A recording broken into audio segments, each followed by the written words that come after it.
The air in the office was thick with the smell of stale coffee and the cloying floral sweetness of Brenda's perfume, a scent she undoubtedly bought in bulk to match her personality, overwhelming and impossible to ignore. The gavel in her hand, a ridiculous, polished little mallet she'd probably ordered from a World's Best Boss catalog, slammed down on the cheap pine table. The crack was like a gunshot in the confined space. "The motion is carried," Brenda declared, her voice a smug, syrupy drawl that dripped with faux sympathy. "The structure is in clear violation of Covenants 7B and 12C. You have 72 hours to commence its demolition, Mr. Croft, or the association will levy fines of $500 per day until compliance is achieved." I didn't look at the other board members, a collection of nodding sycophants I privately called Brenda's bobbleheads. My eyes were locked on her. Brenda, the Bengal Loomis HOA president, aged somewhere between a well-preserved 55 and a mummified 70. Her helmet of silver blonde hair didn't move. Her coral pink lips were set in a triumphant little smirk. She thought this was about a shed. She had no idea she'd just declared war on a fortress. My mind didn't race to the legal ramifications or the sheer injustice.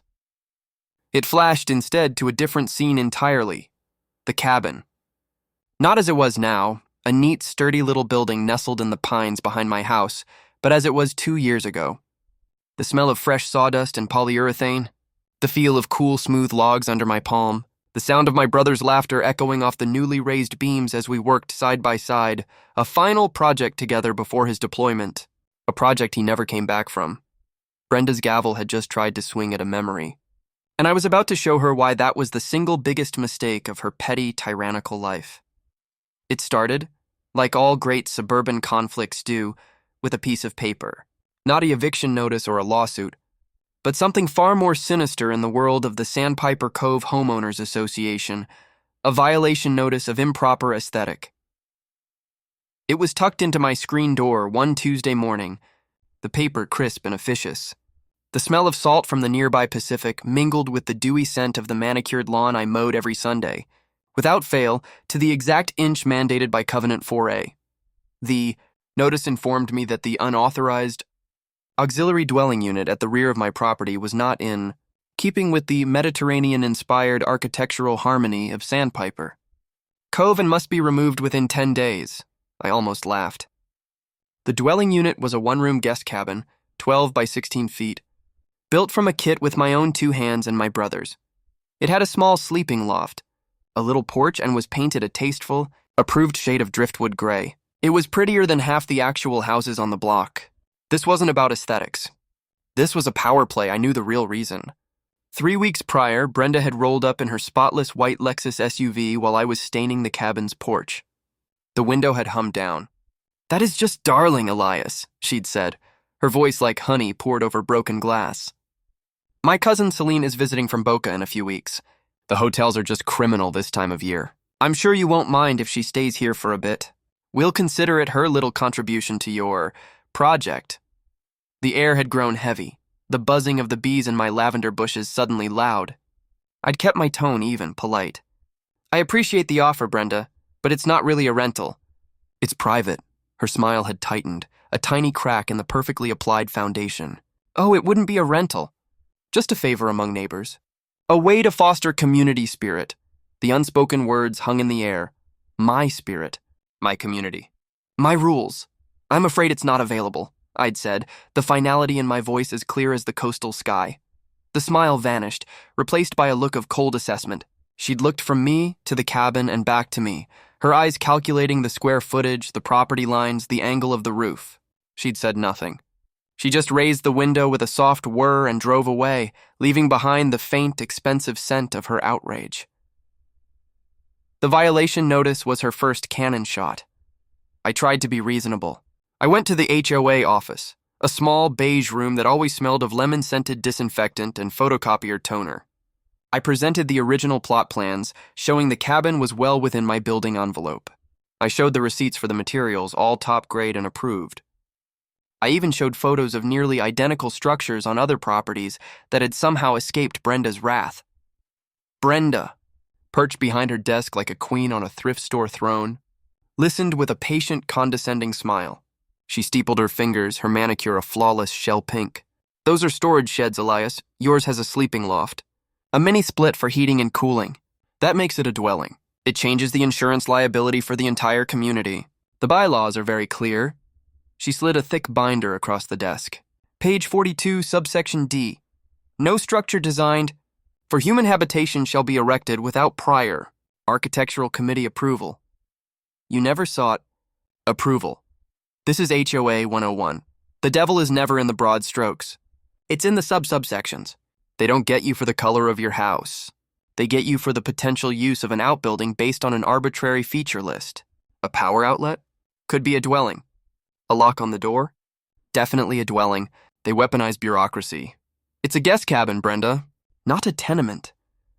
The covenants make no distinction, she said sweetly. And please, it's President Loomis during official business hours. Her eyes glittered. Now about my cousin Celine. Her flight gets in a week from Thursday. I'm sure we can still come to a mutually beneficial arrangement.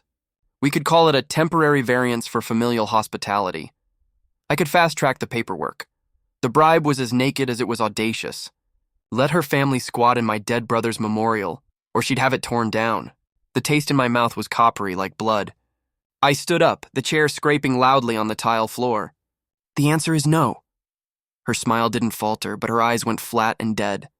Then I suggest you start preparing for demolition. The fines begin next Monday. The escalation was swift and brutal. A second notice arrived, this one citing unauthorized electrical and plumbing work. Then a third, claiming my non-conforming structure was devaluing adjacent properties, specifically Brenda's house, which was 4 lots away and had no direct line of sight to the cabin. Fines were added, then doubled for non-compliance. I started seeing her everywhere. Her white Lexus would crawl past my house at all hours. Once, I came home to find her standing at the edge of my property, phone held up, clearly taking pictures of the cabin from every angle. The crunch of my tires on the gravel made her jump. She didn't look embarrassed. She gave me a little finger wave and slowly, deliberately took another picture before getting back in her car. The pressure was a constant, humming thing, like a live wire stuck in my brain. I'd wake up to it, go to bed with it. I was a retired logistics coordinator for a major shipping firm. My entire career was built on solving complex, high-stakes problems under pressure, but this was different. This wasn't about rerouting a container ship around a typhoon. This was a targeted personal siege designed to break my will. I began to fight back.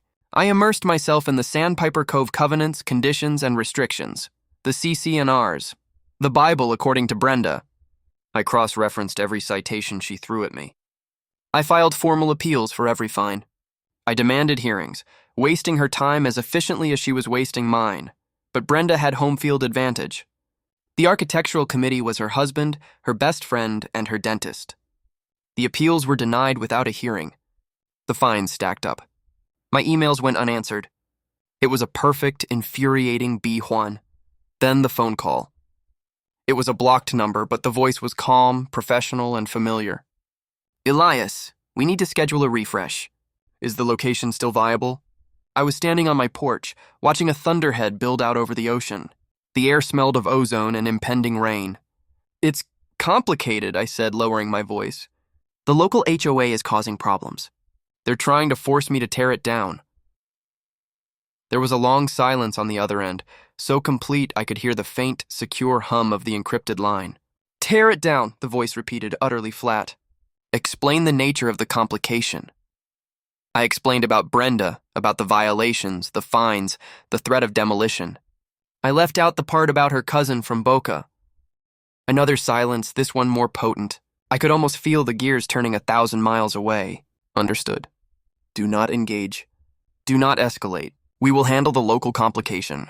Maintain status quo. We'll be in touch. The line went dead. A cold knot of dread tightened in my stomach.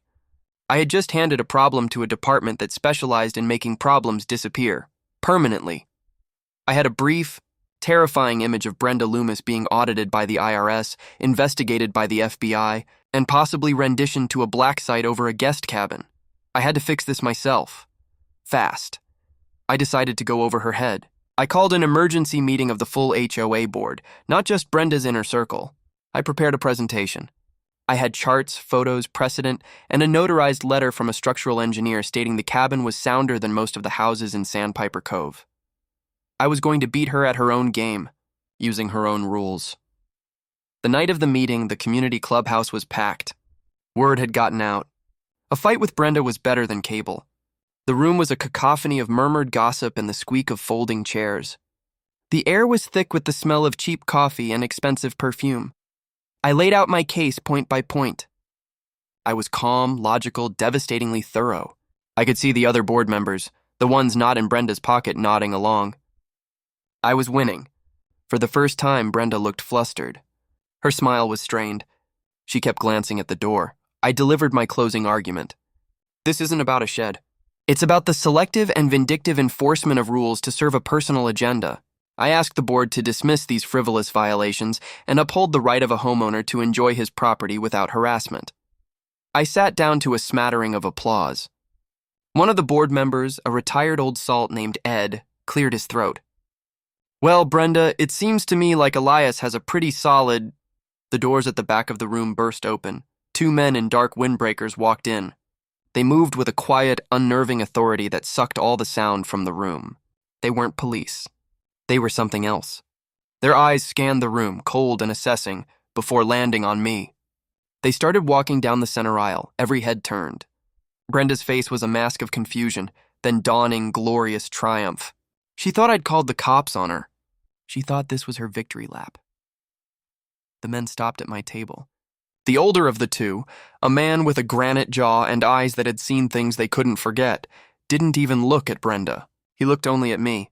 Elias Croft? He asked, his voice low but carrying to every corner of the dead silent room. I nodded, my mouth dry.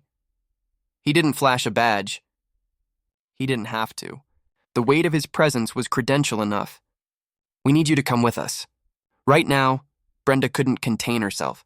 A gleeful, gasping laugh escaped her lips. I knew it. I knew he was involved in something illegal. What is it, drugs? Stolen property? She leaned forward, her eyes blazing with victory. Arrest him! Get him out of our community! The man with the granite jaw finally turned his head. He looked at Brenda Loomis, HOA president, for the first time. He didn't glare. He didn't threaten. He just looked at her with the flat, impersonal curiosity of a scientist, examining a particularly insignificant insect. Then, he said the words that would shatter her world and ignite a scandal that would burn. Sandpiper Cove to the ground, ma'am, he said, his voice devoid of all emotion. This doesn't concern you. This is a matter of national security. The silence in the community clubhouse was absolute, a vacuum where sound went to die. It was broken only by the soft, rhythmic ticking of the cheap plastic clock above the fire exit and the faint, asthmatic wheeze of Ed, the board member, trying to process what he'd just heard. National security. The words hung in the air, thick and unbelievable, like something from a bad movie. The man with the granite jaw, Agent Miller, though he hadn't introduced himself, never took his eyes off me. His partner, a younger man with the build of a college athlete and the watchful eyes of a predator, stood slightly behind him, his posture casually blocking any potential exit. The air around them was cold, a pocket of professional chill in the stuffy, overheated room. Brenda Loomis's triumphant smirk had frozen, then cracked, then melted into a puddle of pure, uncomprehending confusion. Her mouth opened and closed like a landed fish. What? National? What is that? This is about a shed. The last word came out as a shrill squeak, a protest against a reality that had suddenly stopped obeying her meticulously curated rules. Agent Miller ignored her completely. Mr. Croft, now. It wasn't a request. I stood, my chair scraping against the linoleum. The sound was monstrously loud. Every eye in the room was on me, a mixture of fear, suspicion, and morbid curiosity. I could smell the coffee going stale, the faint, sweet scent of Brenda's perfume now undercut with the acrid tang of her sweat. I didn't look at her. I followed the two agents as they turned and walked back up the aisle, the crowd parting for them like the Red Sea. The humid night air outside felt like a slap in the face after the canned atmosphere of the clubhouse. A fine, misting rain had begun to fall, beating on the dark sedan parked haphazardly in a fire lane, its engine still running. The car was unremarkable, a Ford or a Chevy, but it screamed government issue. Miller opened the rear door for me. Get in. I slid across the cool leather. He got in beside me while his partner took the driver's seat. The doors thunked shut with a solid, final sound. The interior of the car was immaculate and smelled of antiseptic wipes and stale black coffee. The divider between the front and back seats was up, a sheet of smoky, bullet-resistant glass. "My house," I said, my voice steadier than I felt. "My dog is in the yard." Miller didn't look at me. He tapped the glass. The divider slid down halfway. "The asset's residence now." The driver nodded and the car pulled away from the curb, its headlights cutting through the misty gloom of Sandpiper Cove. We drove in silence for the 30 seconds it took to get to my property. The car didn't pull into the driveway.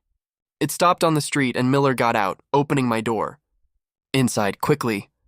I led them up the gravel path, the stones crunching under our shoes. The sensor light flicked on, illuminating the porch. My dog, a placid old Labrador named Gus, thumped his tail against the steps but didn't bark. He was a good judge of character, and these men, while intimidating, radiated a neutral, professional purpose. They weren't here to hurt anyone. They were here to work.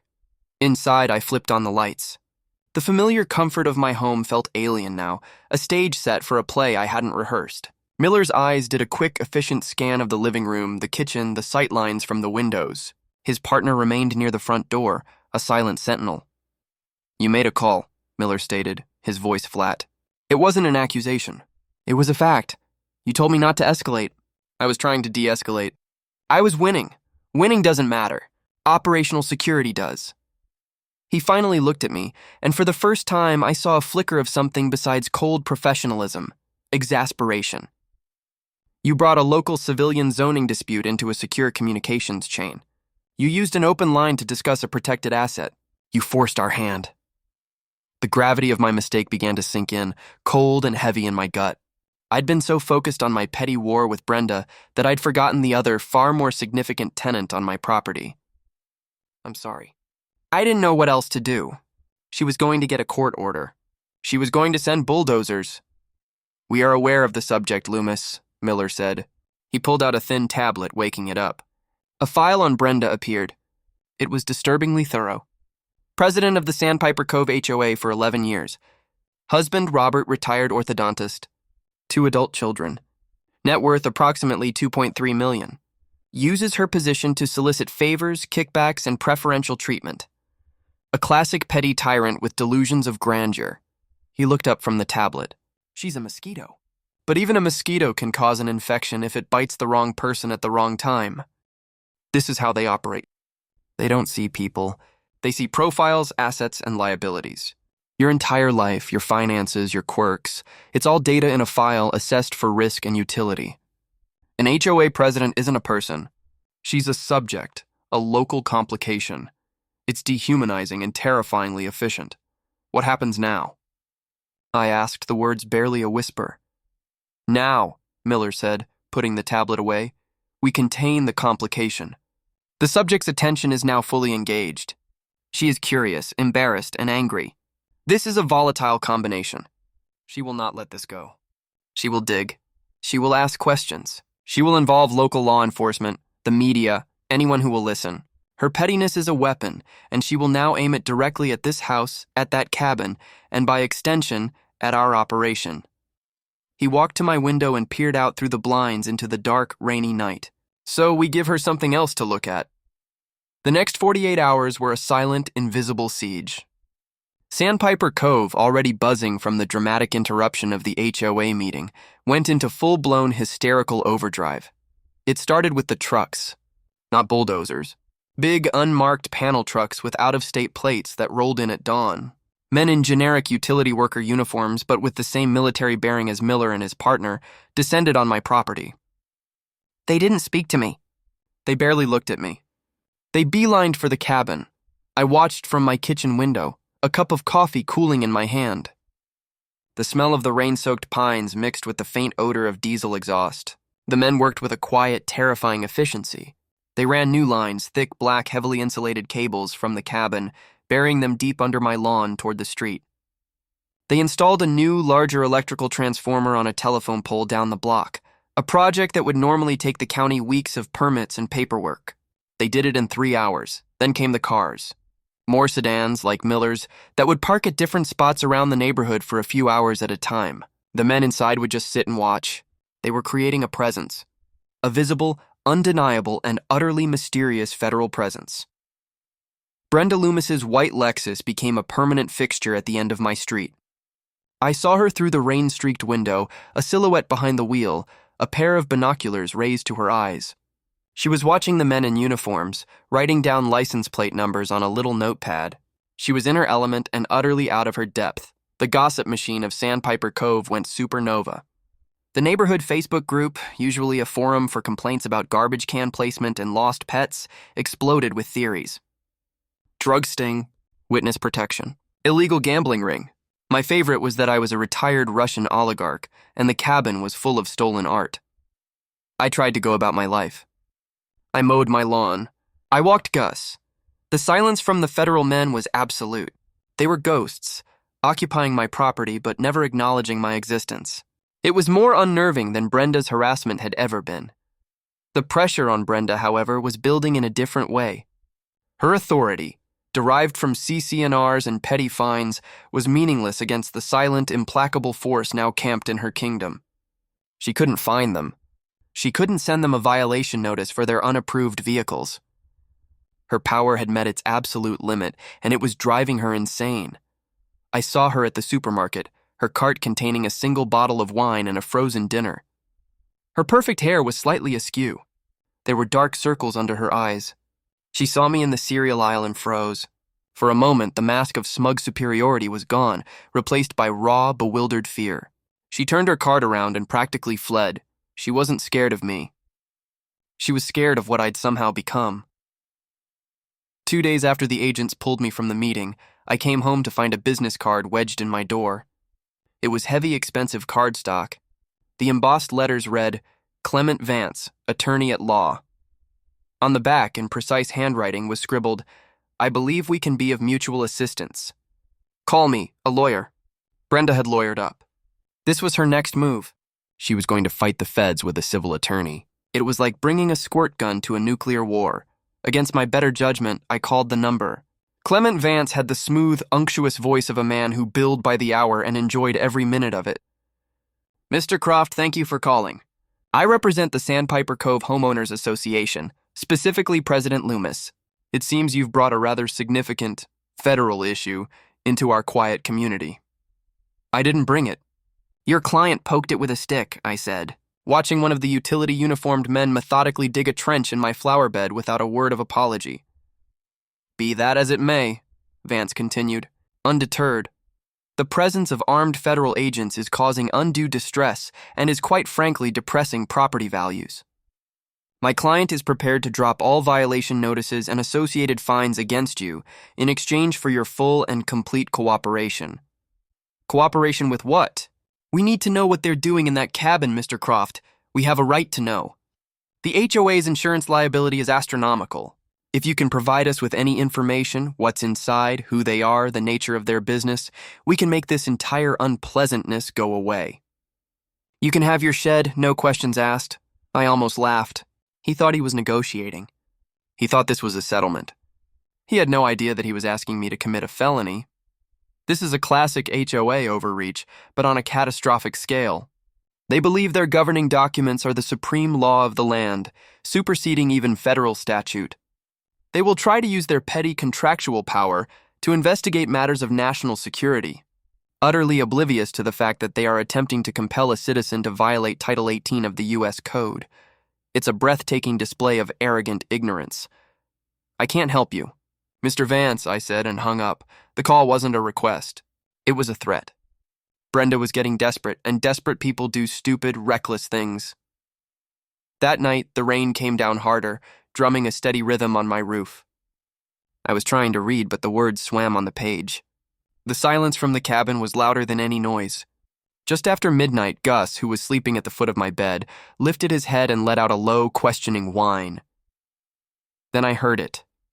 A faint scraping sound from the backyard. My blood went cold. It wasn't the federal men. They moved like shadows with purpose and silence. This was clumsy, furtive. I slipped out of bed and went to the window. The rain made it hard to see, but the motion-activated security light on my garage hadn't come on. Someone had disabled it.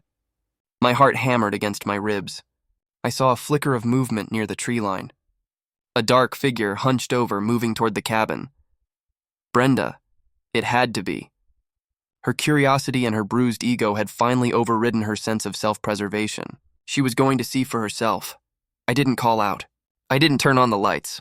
I just watched, my breath fogging the cold glass. The figure reached the cabin and paused, a black cutout against the darker wood. I saw the faintest blink of a pen light as they tried the door handle. It was, of course, locked. Then the figure moved around to the side of the cabin, to the electrical panel and the new communications conduit the feds had installed. The pen light flickered over the heavy-duty lock on the panel. There was a soft, metallic click. Then a sharp, sizzling pop, and a brilliant blue-white flash of light lit up the entire backyard for a split second. The figure screamed, a short, sharp cry of pain and surprise, and stumbled backward, falling into the wet grass. The pen light flew from their hand and went out. Almost instantly, two larger shapes emerged from the darkness under the pines. The federal surveillance team. They moved toward the fallen figure with swift, brutal efficiency. One knelt, checking for a pulse.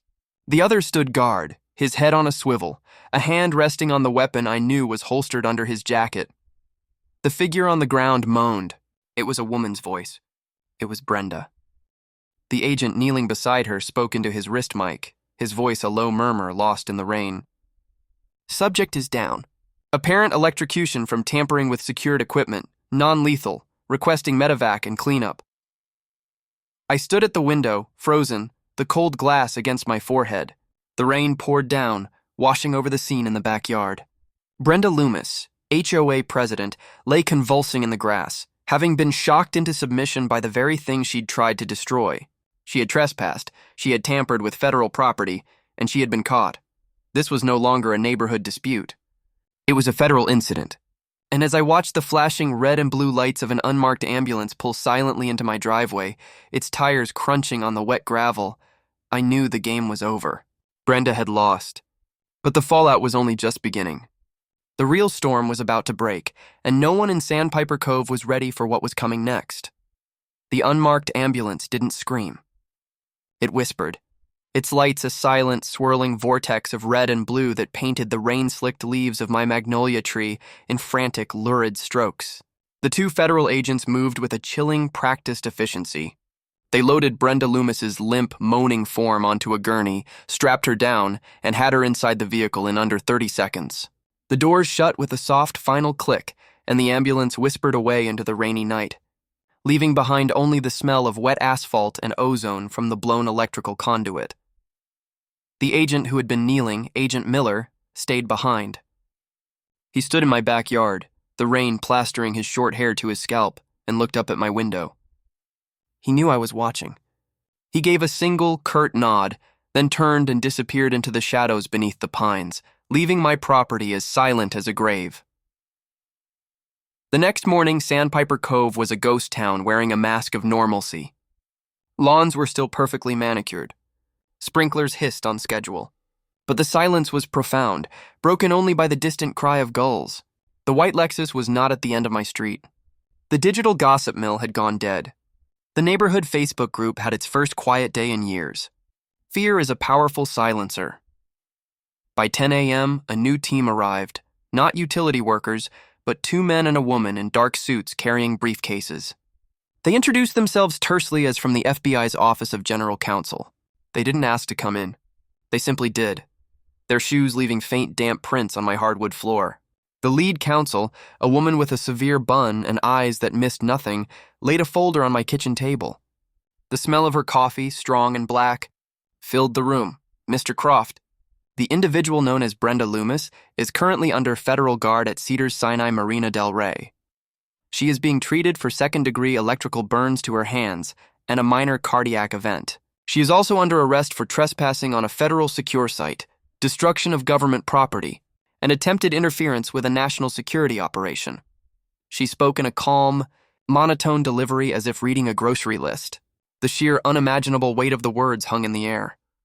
Brenda hadn't just fallen afoul of the HOA bylaws, she had breached the fortress of the United States Code. What happens now? I asked, my voice hoarse. Now, the woman said, opening the folder, we contain the narrative. A story is about to break in the local press. You will not speak to reporters. You will refer all inquiries to this number. She slid a card across the table.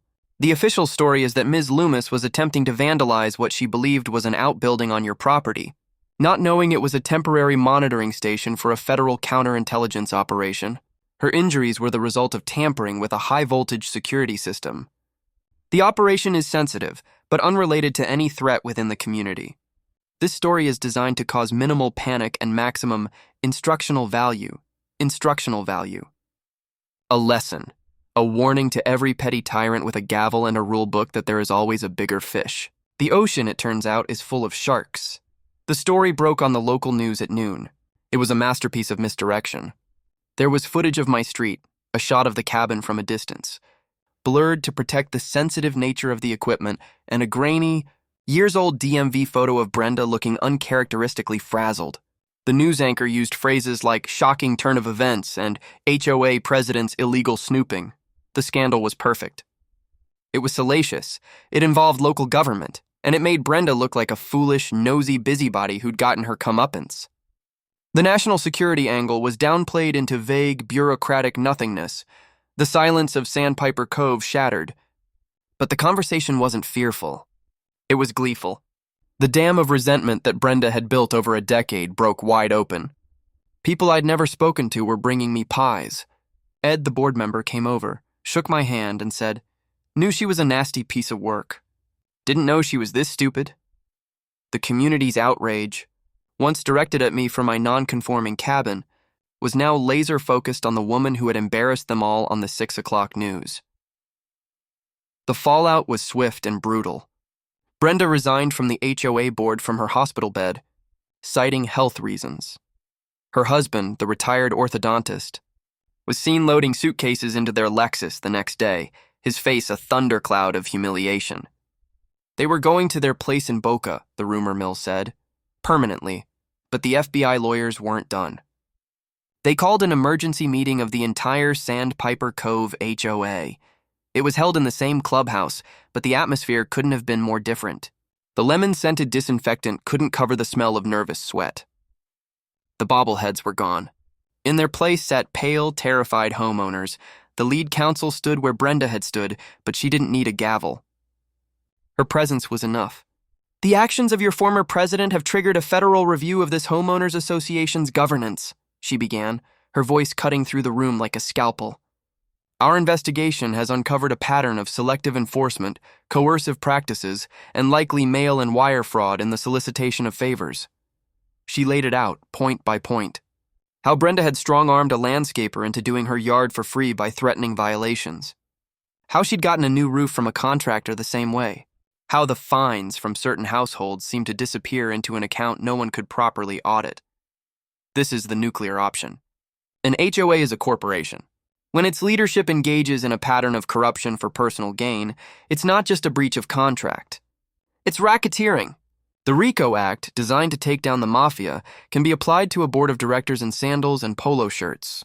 It allows for the trebling of damages and, in extreme cases, the complete dissolution of the corporation itself. She wasn't just threatening fines. She was threatening to unmake Sandpiper Cove as a legal entity, to return the streets to the county and the homes to a state of anarchy. The power she held in that moment was absolute, and it was the power of the real law, not the pretend law of the CCNRs. The surrender was unconditional. The remaining board members agreed to immediately dismiss all violations and fines levied under Brenda's reign. They agreed to a federal audit of all HOA finances for the past decade. They agreed to hold new elections under federal oversight. They agreed to every demand, their voices trembling. The empire of Brenda Loomis had not just crumbled. It had been vaporized. A week later, the sedans and the utility trucks were gone. The new transformer remained, a silent monument to what had happened. The heavy locks on the cabin's electrical panel were replaced with standard ones. The operation, whatever it had been, was over. The asset had been moved. The day after they left, I received a sealed manila envelope with no return address. Inside was a single sheet of paper. It was a copy of the original land survey for Sandpiper Cove from 1985. A section was highlighted in yellow. A footnote buried in the legacy covenants stated that auxiliary structures under 200 square feet for the use of the property owner were exempt from architectural committee approval. unless they violated specific health and safety. Toads, the cabin was 192 square feet. I had one. My property was secure. My brother's cabin was safe. The villain was vanquished and the community was free. But it felt hollow. The victory hadn't been won by my careful research or my logical arguments. It had been won by a bigger, badder predator swooping in and eating the one that was bothering me. I needed closure. Not from the law, but for myself. I waited for a clear, calm evening. The air was cool and carried the clean, salty scent of the ocean. I went into the cabin. It smelled of pine and fresh polish. I took down the small, folded American flag from the shelf above the little fireplace. It was the flag they'd given me at my brother's funeral. I walked outside into the twilight. I could hear the distant murmur of the waves and the chirping of crickets in the lavender bushes. I unfolded the flag, the material crisp in my hands. I attached it to the new flagpole the utility workers turned federal agents had installed, the one with the perfectly poured concrete base and the military-grade hardware. I ran the flag up the pole. It caught the evening breeze, snapping open with a sound like a satisfied sigh. The stars and stripes waved over the cabin, over the lawn, over Sandpiper Cove. It was a tribute. It was a claim. It was a promise. It was also, I realized with a faint, grim smile, in perfect compliance with the covenants. Flagpoles were expressly permitted, provided they were of a patriotic and tasteful nature. The fight was over. The cabin was just a cabin again, but the memory of what it had been, and the shadow of what it had temporarily housed, would linger forever. I had learned that behind the petty tyrannies of the world, there are larger, colder powers. And sometimes, to save a memory, you have to let a monster fight your battles for you. I stood there in the gathering dark, watching the flag wave, a silent sentinel against the twilight. The war was won. The peace felt complex and earned, and mine.